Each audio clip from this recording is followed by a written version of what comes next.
Hello दोस्तों, welcome to my YouTube channel. Economics के 15वां लेक्चर में आप लोगों का स्वागत है। जैसे कि आप लोगों को पता ही है कि ये माइक्रो इकोनॉमिक्स कक्षा 12 की जो है उसी में आज हम लोग 15वां लेक्चर में बात करेंगे। मांग की कीमत लोच पर आज बात करेंगे। मांग की कीमत लोच बहुत ही छोटा टॉपिक है और इससे 2 नंबर का ही सवाल आप लोगों से पूछा जाता है, इसलिए इसे आज हम लोग कवर करेंगे। बहुत ही छोटा टॉपिक है, इसमें इसकी परिभाषा देखेंगे और इसका मांग की कीमत लोच का सूत्र को देखेंगे और मांग की कीमत लोच और मांग के नियम में आज हम लोग अंतर देखेंगे। मांग का नियम हम लोग पिछले लेक्चर में कर चुके हैं, तो आज हम लोग बात करें कि मांग की कीमत लोच क्या है। सबसे पहले आप ये जानिए क्या मांग क्या होता है। आप पिछले लेक्चर में जान चुके हैं मांग क्या होता है, तो मांग बताना यहाँ उचित नहीं होगा, इसलिए आप मांग को आप जानते ही हैं। नहीं तो हम परिभाषा देते हैं, इसका आप सुन सकते हैं कि मांग की अवधारणा से तात्पर्य उस वस्तु की मात्रा से है जिसे एक उपभोक्ता एक निश्चित समय में व निश्चित कीमत पर खरीद सकता है। आई होप ये आपको पता ही होगा। तो आज हम लोग लोच पर बात करें तो लोच का अभिप्राय होता है वस्तु में घटने या बढ़ने की प्रवृत्ति। सबसे पहली बात क्या है, लोच का अभिप्राय क्या होता है, वस्तु की घटने या बढ़ने की प्रवृत्ति होती है, लोच का अभिप्राय है। आप लोग जान चुके हैं कि लोच का अभिप्राय क्या होता है, वस्तु घटेगा या बढ़ने की प्रवृत्ति को हम लोग मांग की कीमत लोच कहेंगे। तो मांग की कीमत लोच बराबर क्या होता है, वस्तु की कीमत परिवर्तन तथा कीमत परिवर्तन के कारण इसकी मांग की अनुक्रियात्मकता की माप है। मांग की कीमत लोच क्या है, वस्तु की कीमत परिवर्तन के कारण इसकी मांग की अनुक्रियात्मकता की माप है। मांग की कीमत लोच किसकी अनुक्रियात्मक माप है, तो परिवर्तन के कारण मांग की अनुक्रियात्मक मांग की माप है।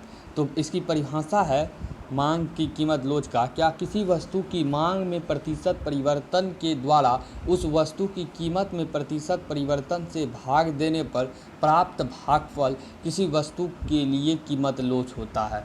क्या है परिभाषा, किसी वस्तु की मांग में प्रतिशत परिवर्तन के द्वारा उस वस्तु की कीमत में प्रतिशत परिवर्तन से भाग देने पर प्राप्त भागफल किसी वस्तु के लिए मांग की कीमत लोच होता है। इसे चलिए आपको हम इसका सूत्र देते हैं, तो आप लोगों को आराम से ये याद हो जाएगा कि मांग की कीमत लोच क्या है। मांग की कीमत लोच क्या है, वस्तु के लिए मांग में प्रतिशत परिवर्तन तथा वस्तु की कीमत में प्रतिशत परिवर्तन से भाग देने पर जो हमें भागफल प्राप्त होगा उन्हीं को मांग की कीमत लोच कहेंगे। सिंपल सा परिभाषा याद रखेंगे कि किसी वस्तु की मांग में प्रतिशत परिवर्तन तथा वस्तु की कीमत में प्रतिशत परिवर्तन से भाग देने पर जो हमें भागफल प्राप्त होगा उन्हीं को हम लोग मांग की कीमत लोच कहते हैं। तो इसका परिभाषा है मांग की कीमत लोच का क्या, मांग की लोच बराबर यानी इलेक्ट्रिसिटी ऑफ डिमांड, और इसे हम ईडी में भी लिखते हैं, जैसे इलेक्ट्रिसिटी ऑफ डिमांड ईडी, ई से इलेक्ट्रिसिटी, डी से डिमांड, तो ईडी लिख सकते हैं। और इसकी परिभाषा भी हम लोग देखें, वही परिभाषा से ये सूत्र भी है कि मांग की लोच बराबर वस्तु के लिए मांग में प्रतिशत परिवर्तन और वस्तु की कीमत में प्रतिशत परिवर्तन। तो वस्तु के लिए मांग में प्रतिशत परिवर्तन को डेल्टा क्यू बटे क्यू में दर्शाया गया है, वही गुना पी बटे डेल्टा पी, क्यू से क्यू को आपको वस्तु के लिए मांग में प्रतिशत परिवर्तन, वस्तु की कीमत पी फॉर प्राइस में प्रतिशत परिवर्तन पी से आप लोगों का दर्शाया गया है। तो इसमें से आप लोग सोचते होंगे क्या क्यू क्या है, उसके बाद पी क्या है, उसका डेल्टा पी क्या है, डेल्टा क्यू क्या है। तो मांग में परिवर्तन डेल्टा क्यू है, मांग में जो परिवर्तन होता है वह आपका डेल्टा क्यू है, वहीं आरंभिक मान आपका क्यू सिर्फ क्यू है, और डेल्टा पी जो है आपका कीमत में परिवर्तन है और पी आरंभिक मान है। आई होप आप लोगों को मांग की कीमत लोच का परिभाषा क्लियर हुआ होगा और इनका जो सूत्र है वह भी क्लियर हुआ होगा। परिभाषा इसका यही सिंपल सा है, किसी वस्तु की मांग में प्रतिशत परिवर्तन, वस्तु की कीमत में प्रतिशत परिवर्तन। किसी वस्तु का मांग में प्रतिशत परिवर्तन जो होता है और उसकी मांग में प्रतिशत परिवर्तन होता है, तो कीमत में भी प्रतिशत परिवर्तन होगा। इन दोनों को जब भाग देंगे जो हमें भागफल प्राप्त होगा उन्हीं को हम वस्तु की मांग की कीमत लोच कहते हैं। और इसकी डिफिनेशन भी आप लोगों को आई होप याद हो गया। तो चलिए इसका कुछ ऑब्जेक्टिव बनता है कि मांग की लोच का नियम परिमाणात्मक कथन है। मांग की लोच का कीमत नियम जो है मांग की लोच के जो नियम है वो परिमाणात्मक कथन है। पूछा जा सकता है मांग की लोच का जो नियम होता है वह कैसा कथन है, गुणात्मक या परिमाणात्मक। तो मांग की लोच का नियम जो है परिमाणात्मक कथन है। मांग की लोच किसी वस्तु की कीमत में परिवर्तन के सापेक्ष मांग में परिवर्तित हुई मात्रा को बताता है, जबकि अन्य बातें समान रहता है। तो आप लोग देखिए कि मांग की लोच किसी वस्तु की कीमत में परिवर्तन के सापेक्ष मांग में परिवर्तित हुई मात्रा को बताता है, जबकि अन्य बातें इसमें समान रहता है। मांग की लोच क्या होती है, ऋणात्मक।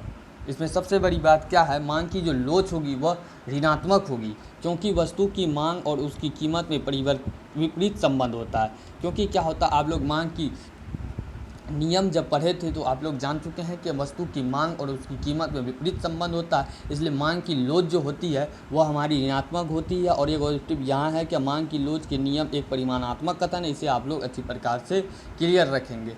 उनके बाद नेक्स्ट है हम लोगों का क्या मांग की कीमत लोच का गुणांक एक शुद्ध संख्या होता है। क्या होता है, पूछा जा सकता है मांग की कीमत लोच का गुणांक कैसा संख्या होता है, शुद्ध संख्या अशुद्ध संख्या। तो आप लोगों का मांग की कीमत लोच का जो गुणांक होता है वह शुद्ध संख्या होता है, और कीमत तथा मांगी गई मात्रा में इकाइयाँ स्वतंत्र होता है, और इस गुणांक को रूप तथा किलोग्राम आदि में व्यक्त नहीं किया जा सकता। गुणांक को रुपये तथा किलोग्राम आदि में व्यक्त नहीं किया जाता। ये गुणांक जो हमें एक शुद्ध संख्या के रूप में प्राप्त होता है, इसे हम रुपये तथा किलोग्राम के रूप में व्यक्त नहीं कर सकते हैं। अर्थात मांग की कीमत की लोच को हम रुपये तथा गुणांक किलोग्राम आदि में व्यक्त नहीं कर सकते हैं। तो मांग का नियम को जब हम चर्चा किए थे तो मांग की अब कीमत लोच पर चर्चा की है, तो ये दोनों में अंतर क्या है। तो कई बार एग्जाम में पूछा गया है मांग की कीमत लोच और मांग की नियम में क्या अंतर है। तो मांग का नियम हम लोग क्या देखे हैं कि मांग का नियम जो है वह हमारा गुणात्मक कथन है। मांग का नियम जो हम लोगों का था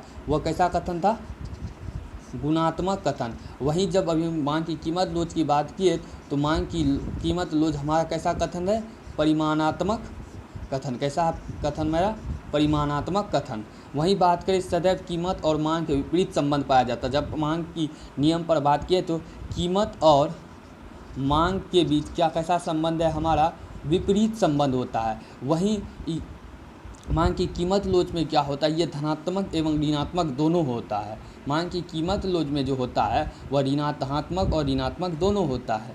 कीमत और मांग के नियम में आते हैं दो अंतर हो गया, ये गुणात्मक ये परिमाणात्मक। ये सदैव कीमत और मांग के विपरीत संबंध, ये धनात्मक और ऋणात्मक दोनों होता है। और तीसरा है कि कीमत मांग के संबंध के कीमत मांग का संबंध को स्पष्ट करता है। मांग का नियम जो है वह कीमत मांग के संबंध को स्पष्ट करता है।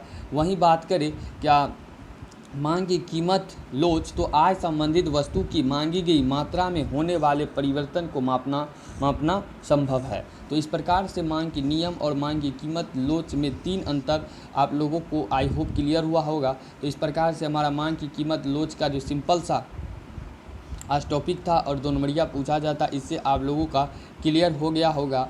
तो आई होप आप लोगों को ये वीडियो पसंद आया हो तो वीडियो को लाइक करें और चैनल को सब्सक्राइब कर दें, ताकि आने वाले दिनों में माइक्रो इकोनॉमी से जितना वीडियो आएगा, लेक्चर आएगा, तो आपके पास पहुंच सके। तो thank you all of you, thanks for watching.